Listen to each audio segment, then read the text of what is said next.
Hi everyone, I'm Mae Abdulbaki, film and TV critic, editor, podcaster. I'm kind of like Ulysses, hustling everywhere. I'm going to mention that now. I write at Inverse, The Young Folks, and my own site, Hopson. Woo-hoo! Yeah, And she's on Instagram. yes. And Ulysses. I'm not on Instagram. I'm Ulysses Campbell, and for anybody, I'm recognizing a lot of faces here, so I'm not going to take up any time. Oh, you? No, I don't have to introduce myself. I'm Nell Minow, and I'm a movie critic, and I'm an editor at RogerEbert.com. I'm on the radio, and I also have my own site at MovieMom.com. I'm Travis Hopson. I run a website called Punch Drunk Critics. I'm also a film critic for WETA Around Town with that guy sitting in the back over there, or standing in the back. Director of Lakefront Film Festival, Tim Gordon. Or as I like to call him, Commissioner Gordon. And also a film critic for Good Morning Washington and WBA Morning News. I am John Sanders. I am a writer. I've written for Bleeding Cool and Adobe Entertainment Net. Entertainment Network, Net. XO, Jamie. We do entertainment. Yeah, and a few other things. I have a day job where I work in the federal government, and I am also, not so much in my spare time, but it feels more like a full-time job lately. I am the social media director for a Small Press Expo in Bethesda. Yeah. I love small. So if you see anything, you gotta blame me. And you're really great at that. As a matter of fact, everybody on this panel, really great minds, really great writers, people that I respect very much. So I'm really happy to sit here and talk with them about some of my favorite things, which are comics. And we're going to have an introduction. You may think you've seen it before, but you haven't. So can we cue up that introduction, please? And play it as well. Everybody, focus. I need you to focus on the white space.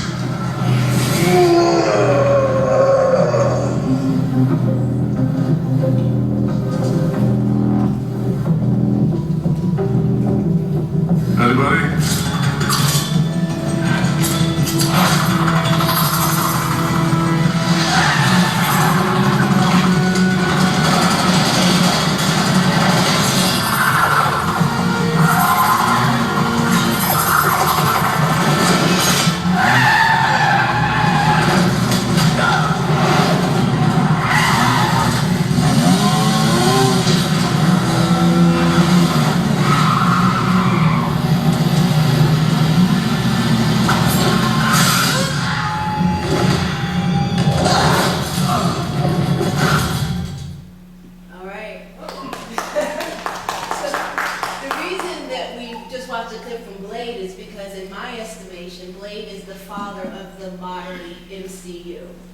You don't get what we have now without that movie and that man Wesley Snipes playing Blade so brilliantly that when Blade 1, that was Blade 2. When Blade 1 came out, I saw it 5 times and I was broke. And I still put down my money in the movie theater. So Still the best opening scene in any comic book movie. Yeah, in the club. Is that club scene in Blade. I don't know if there's anything better than that. Marvel may be doing a new one, but they're going to have a hard time topping that. Yeah, Mahershala Ali, who's going to be the new Blade, has his work set out for him. So, Travis, let's start with you. What, in your estimation, is one of the top comics to film adaptations? Man, there's been so many. I mean, I'm a huge fan of the X-Men personally. Grew up on the X-Men, reading X-Men comics, so I love those movies. Almost all, even the ones that most people think are pretty terrible, which they've been kind of terrible. But I even kind of like those. But one of my favorites, because I don't like to just settle on DC and Marvel all the time. There's so many different comics out there. One of my favorites is Ghost World. They came out a while back. Starred Scarlett Johansson, Thor Birch. Fantastic film. And I think really, and I wish they would do more things like this that aren't about superheroes, but are about everyday people. Because comics, it took comics a while to really accept this part of itself that they can tell stories outside of superheroes and horror and all sorts of stuff like that and tell regular stories. And Ghost World was one of the early adaptations that really did that and did it well. And I don't feel like they followed up on that in the way they should have. Yeah. Like I've always wished like there was a Strangers in Paradise movie or TV Oh, series or gosh, something. They've yeah. never really done that in the way I'd like to see them do. So Ghost World for me is a movie that I think is absolutely brilliant. Well, let's take a look at Got it. a clip, Ghost World. We've got a clip of Ghost World. I'm surprising everybody. These are ambush clips. So let's take a look at a little bit from Ghost World.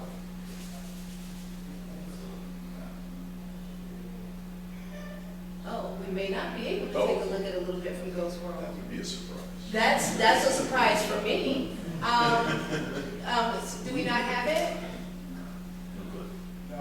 No, we don't have it. No. Well, that's sad. It was a good clip to have Steve Buscemi in it. I can act it out if you Gives the audience a reason to look it up. We can do a whole performance. Is it the one with the right now. lady crossing the street? No, it's the one in the diner after they're mocking Buscemi. Yeah, it's a really good scene. So, you know, All right. later. Go watch it. If you haven't seen Ghost World, go and check it out. Go watch it. Yeah.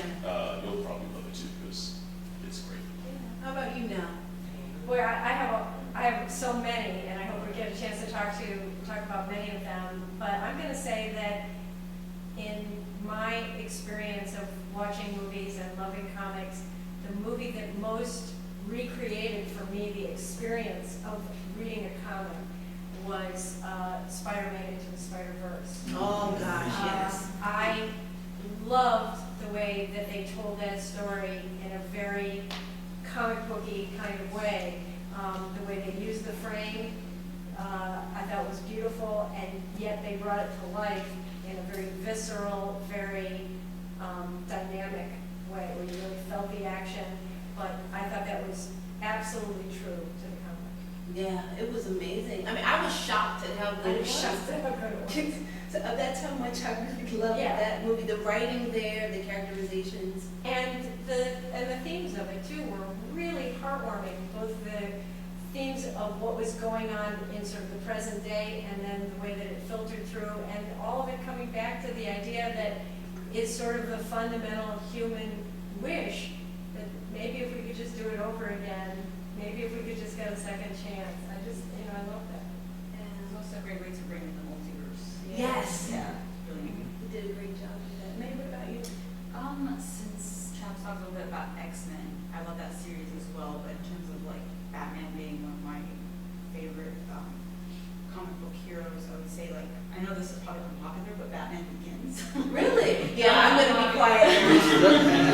Correct. Just kidding, man. That's the best of the three of us. It's the things like they do the origin, because we all know Batman's origin story at this point. You know, they keep repeating it. His parents died. We know this. But I think that it just something so visceral about the way that it's told in the specific one about like fear and getting past that fear that's done really well, and it kind of is like a theme that goes on for the rest of the film. That's just and that's everything is just done really well in that thematic way. Yeah, wasn't that one where Cillian Murphy plays Scarecrow? Yes. Yeah. You know I what? did love it in Teen Titans Go when they prevented the Wayne family from going down that alley. Teen Titans a multiverse. Divine. Well, actually, Yuli, because he always gets to go last. I'm going to let you go last this time. Go ahead. Oh, okay. Now I'm sorry. This is what I think is the A good best. example. Mhm. Yeah, a good Oh. example. Or just a favorite, or? Well, I'll tell you right now what the absolute best. Well, one that was well done actually is Dick Tracy, but that's an aside. The best comic book adaptation to movie to this instant, Superman the movie, 1978. Thank you. And as a matter of fact, I know we have this clip. Let's roll that.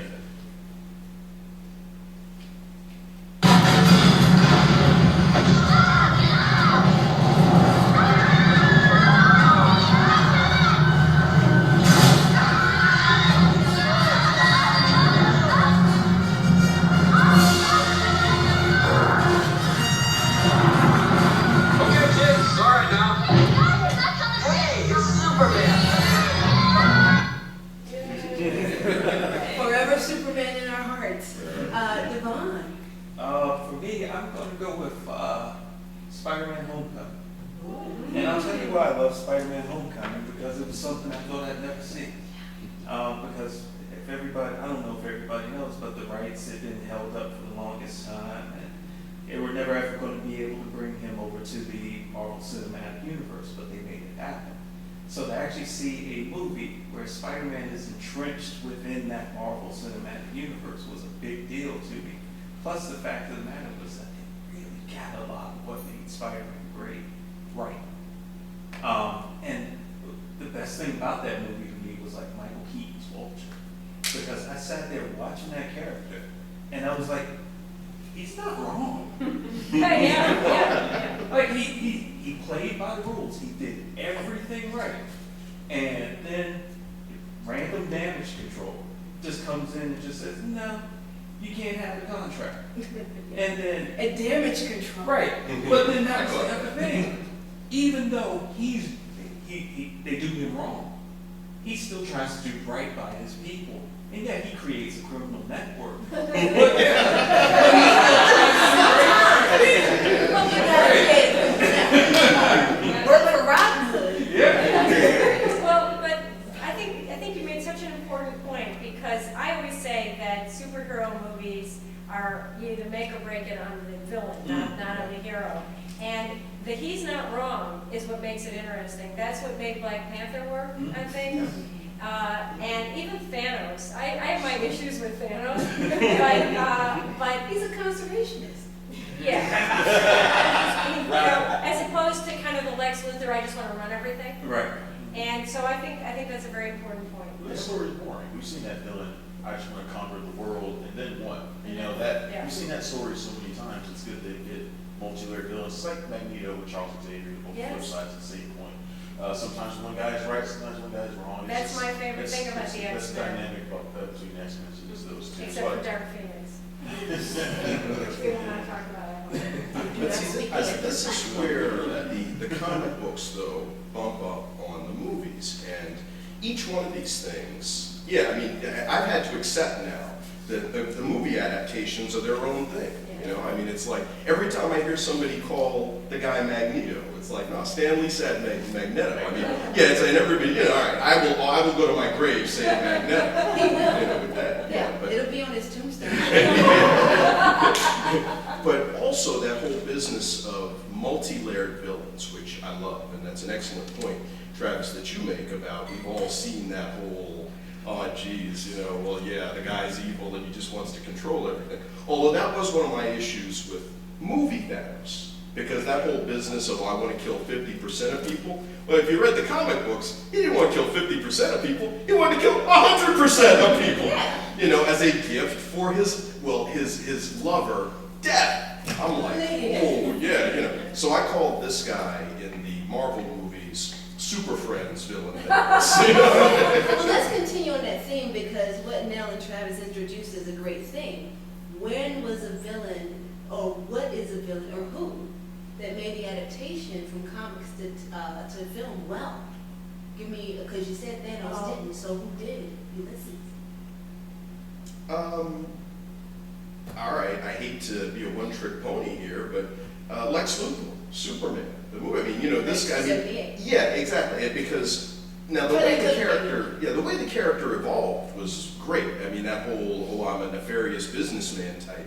I thought that was very appropriate. But Luthor started out as a mad scientist, and this was who he was for like the first 50 years, basically, of his interaction with Superman. Everybody knew he was a villain.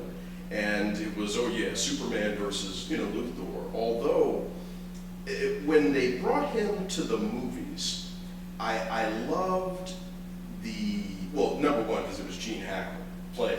You know, and I was telling my son just the other day that Marlon Brando and Gene Hackman, I mean, you know, as the movie critics here, you know, got to appreciate that, you know, Ilya and Alexander Salkind went out and they cast these, two of the biggest names in Hollywood of all time to be in this movie, you know, and Christopher Reeve is like, yeah, this guy playing Superman, you know, but it was, you know, more about his father and about this villain, but, you know, a completely over-the-top villain who had Superman, you know, by the cojones there, you know, because if Superman doesn't turn the girlfriend, he's done, you know? So yes, mind over muscle. And this guy actually defeated this all-powerful Kryptonian. With his mind. Yes.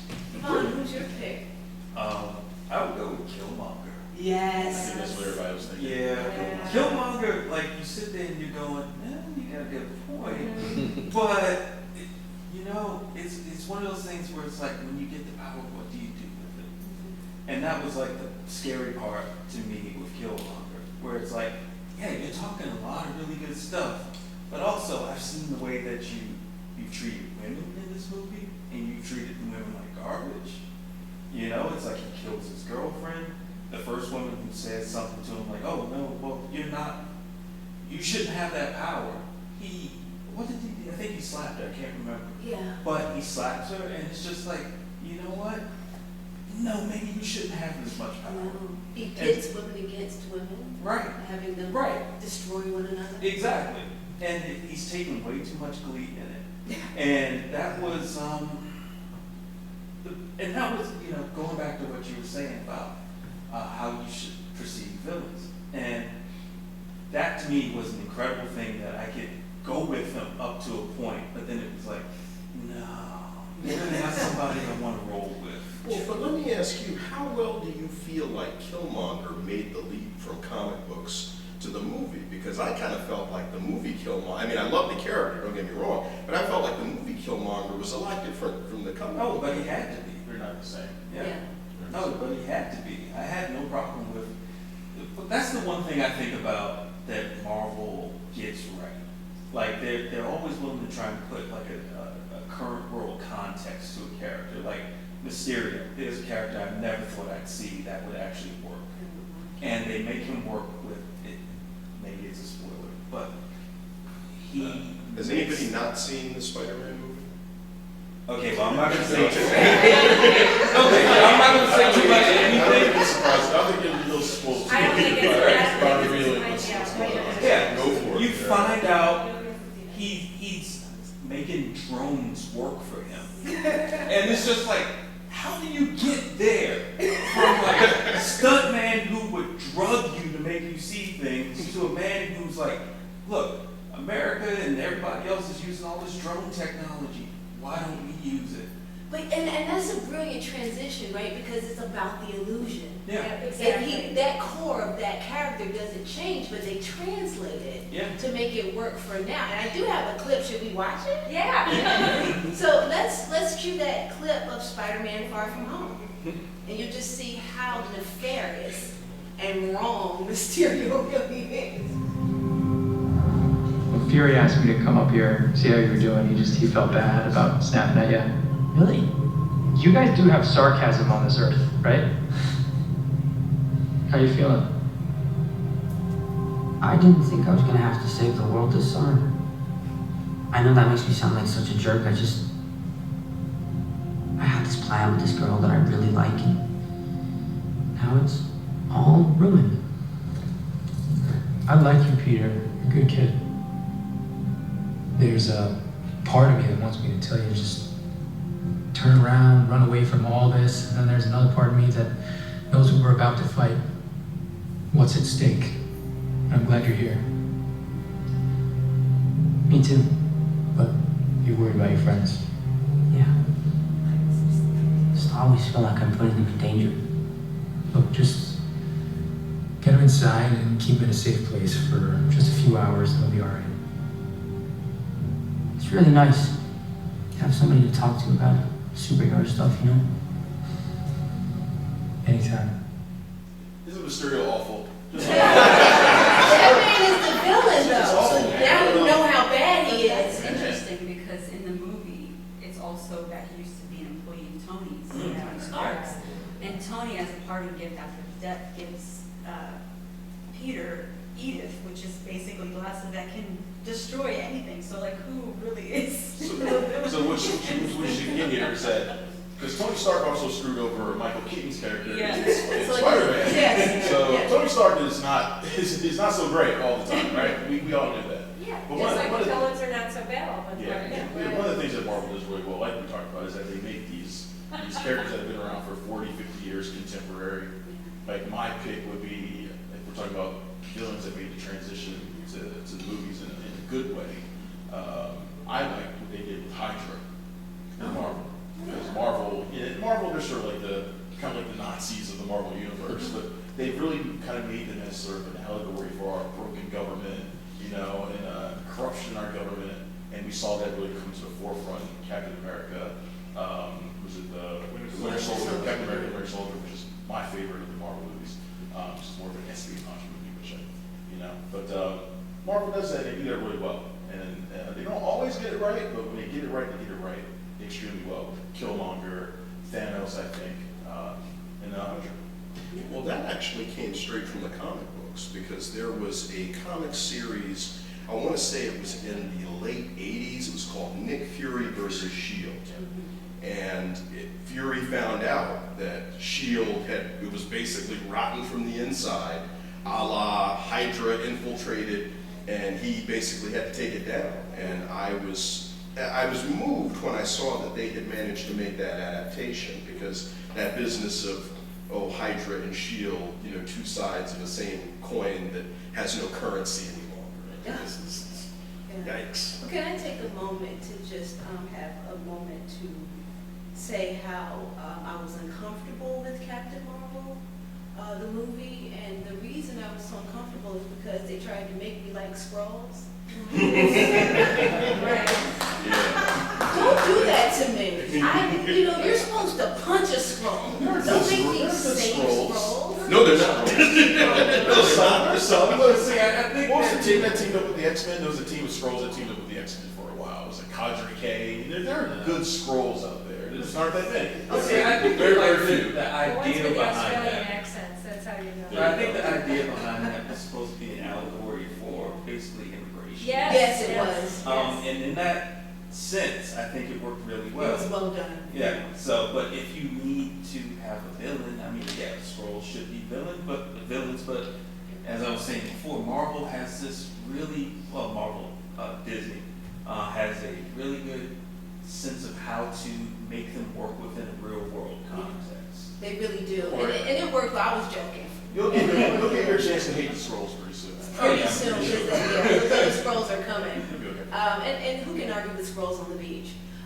So Mae, pick your villain. I would say most recently probably Magneto in First Class specifically. Ooh. Because we see him at his kind of origins of eventually becoming who we know him to be in like the 2000 film. But he really struggles with trying to exact his revenge on those who hurt him. Obviously, we see in Argentina trying to take down Nazis, and then you have, Professor Xavier who's just like, no, this is not the way. There's a different way that we can do the same thing. So you see that they have similar values, they just have very different ideologies about and how to go about these things. So I think that the way that they did it in the film is really terrific, because there's so much layers and dimensional facets. It's pretty great. Well, and that was a beautiful twist in the comics, where they gave Magneto this backstory. See? It's good. No, like I said, to my credit, but yeah, of being, this, person who had been in the concentration camp, young Jewish guy, and gave him a reason, because, this guy, you were like, what? Okay, so he's got these magnetism powers, and he's the X-Men's arch enemy. But you never understood why, and it just didn't really make any sense. But all of a sudden, with this backstory, you actually made him a somewhat sympathetic character. And making the villains real, that's something else that I think Marvel has been great at in their movies. So they're not just these sort of archetypes any longer, but you feel them as living, breathing characters, in some cases, with whom you can identify. Yeah, I think that's why Killmonger was a great adaptation, because I heard people say, well, he's not wrong and he's not really the bad guy. And I always had to say to these people, he shot his girlfriend in the face. When did we forget about that? Because he said, bury me in the sea. And we were like, oh, yes, bury me in the sea. But he shot his girlfriend in the face. Okay? See, I say face. He killed all the people in the museum, too. He did kill. Yeah, with their Starbucks, which I think choice. I'm sticking with the Spider-Man universe, and I'm going to go with Doc Ock. Ooh, which one? The one in the second Tobey Maguire Spider-Man movie. Yeah. Alfred Molina. Thank you. Yes, Alfred Molina. And there again, just to Lizzie's point, we got to see how he got that way. He started out as a good guy. He had something really bad happen to him, and we could all identify with that. It's just a question of how he went about it. But I think the thing that really made it work for me was the way that they animated those tentacles was on that scene with the train. It was like phenomenal. It was almost Harry Potter, like brought forward, where it was Yeah. really 1950s Yeah. fluid, but Yeah. then it was like now. That is one of my favorite moments in any superhero movie ever is that fight. And Alfred Molina, a fantastic actor, and so I pick Doc Ock. Spider-Man 2 is still the best Spider-Man movie It as far as I is. think. Michael I love what they've done, what Marvel Studios has done, but Spider-Man 2 I think is almost untouchable as far as I'm concerned in terms of Spidey. It's not the sexy walk down the street, but. We don't talk about that. When I talk about that, I remember Devon standing up at the end of that film and yelling something at the screen. That was a bad movie. That's not what I said. What did you say? I said, this is S8. Yeah, you said that. But you know, the thing about Spider-Man 2, and I agree with everything that everybody has said, but what disappointed me was this was a movie that sort of killed comics in a way. Because, well, and let me explain to you what I mean by that. In the old Steve Ditko Spider-Man, you know, when he's fighting Dr. Octopus, if you're reading the comic book and you got some imagination, well, you get it. Yeah, the arms are flailing about and Spider-Man is performing these incredible acrobatic moves to get away from him using the spider sense. But, you know, these are drawings on a page and you have to really, you got to use your imagination. I mean, face it. You know, they stuck this thing up perfect on the silver screen. And any Tom, Dick, or Harry can go, whoa, man, look at that. You know, all of a sudden you understand what's going on and why this is such a big deal. And, I mean, they're fighting on the side of an elevated train. I mean, this is like, and it pissed me off because I'm like, well, doggone it, now everybody gets it. You know, I mean, this is... I want to respond to that. I just got back from San Diego Comic-Con, which I recommend to everybody. It's a great You should always go at experience. least once. You should go at least once. Yeah, well, this was my 11th time. But I got to interview Jim Starlin, the creator of Thanos, when I was there, and I raised the question with him that you just posed, so I want to tell you what he said about it. So I said to him, you know, for decades, the great thing about comics was that they could do something that no other art form except maybe radio could do. I mean, if you wanted to have some action on another planet, if you wanted to have superheroes, if you wanted to have aliens, comic book was really the only place for you to do that. There was no way movies could do it. And now with CGI, you can create anything. So what is it that the comics can do that nobody else can do right now? Write the scripts before the movie people get out, you know? But he said, he surprised me very much. He said, we can do the internal, what's going on inside people better than even the best actor can do. He said, we just put those little thought bubbles over people's heads, and he said, we show you what's going on inside these characters. And so it was interesting to me that a guy who's in the world of superheroes wasn't going to come back and say, we can create this great action, or we can visualize these things. And of course, all of the things they visualize are what leads to what's on the screen. They're the ones with the imagination. But I thought it was very interesting that he picked that out as what comics can do. I'm not even sure if I agree with him on that anymore. I think I would say that used to be the case, that comics, and I just had a discussion with my buddy Julian out there in the audience, how I stopped reading comics, you know, for a while. Because I didn't think that they were capturing the internal very well. These characters, everything's become so event-driven. And it used to be that comics drove the movie medium. Yeah. You know, now it's the reverse. Yeah. Now The they movie make is comics. tall for a while. Now they make comics based on what you've seen on the big screen now, and I feel like that's the wrong way to be doing it. And maybe back when Jim Starlin was, you know, more prominent in the comics business, they could do that, and they could take the time to show what's going on with these characters, show them develop. into who they eventually become. I don't know if that's necessarily the case anymore. Well, it's been a minute since I've actually read a comic, I'm ashamed to admit. But they had stopped using the thought balloons as prominently. You don't see them as much. Yeah, I was hurt, but one thing that I want to piggyback on, sort of with what you were saying, Nell, I loved how Jim Starlin actually got screen credit in that Avengers Endgame. That And was you know, one of the wonderful. things that just, And appeared on screen. yes, exactly. You know, I recognize it. But it pissed me off, and it consistently, I don't care if you're talking about television, movies, and there's nothing illegal about it. I mean, it's just the nature of the business of comics.